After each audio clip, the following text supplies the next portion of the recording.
There are two things that we can say about friction.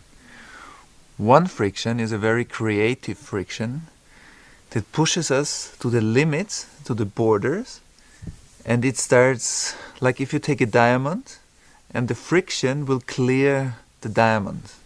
So this is a very healthy friction. Also some of the conflicts can have a very healthy friction in them that allow us to make a step in our life, that allow us to grow. And then there is another kind of friction that feels more destructive than creative. So it feels more stuck, and this stuckness starts to accumulate more stuckness and more stuckness and more stuckness, and the lives of the people don't expand, they just don't integrate and include a wider range of reality, but it feels like a swamp, and the swamp starts getting heavier and heavier and heavier, which is also part of our experience, and at the same time a clear seeing of the places that are the crystallization points of this heavy stuckness start to release energy. And through the release of this energy, life can come into a flowering again. So we need to discern where is the friction coming from. And this lovely metaphor that if you take a river and you put a hand into the river, just says that there is a natural movement to evolution. Every time evolution can manifest itself, it manifests itself without the friction.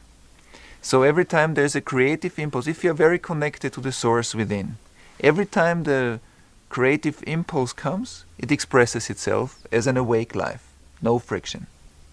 In the moment we are living in a conditioning, we are living in an automatic way of living our lives. It's not present, it's not aware every moment.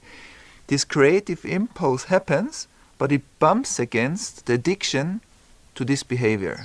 And then tension happens. And we feel this tension in our body minds. For example.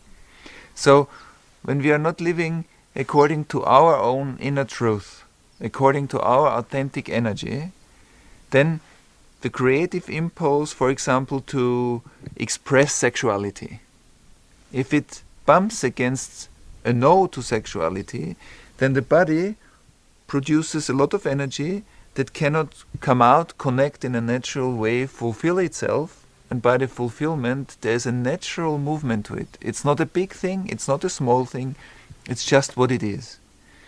In the moment it cannot express itself, the energy will stay stuck and it will create tensions, muscle tensions, even diseases maybe, because the healthy impulse of life cannot express itself.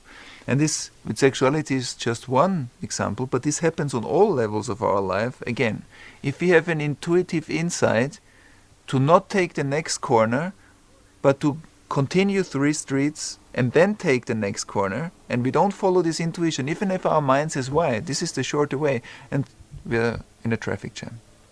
So by not listening to the deeper place within us, we start being more and more consumed by the noise of reality. So if the noise of reality is louder than our inner connection, then we live our life like a machine, like an automatic. We are driven by the past of thousands of years of human conditioning. The more we align ourselves internally and we live our life from the source within, less and less friction will happen and evolution will take place. Within this eternal now, there is development, there is innovation, evolution. And so the friction will get less by listening moment to the freshness, to the originality of who we are.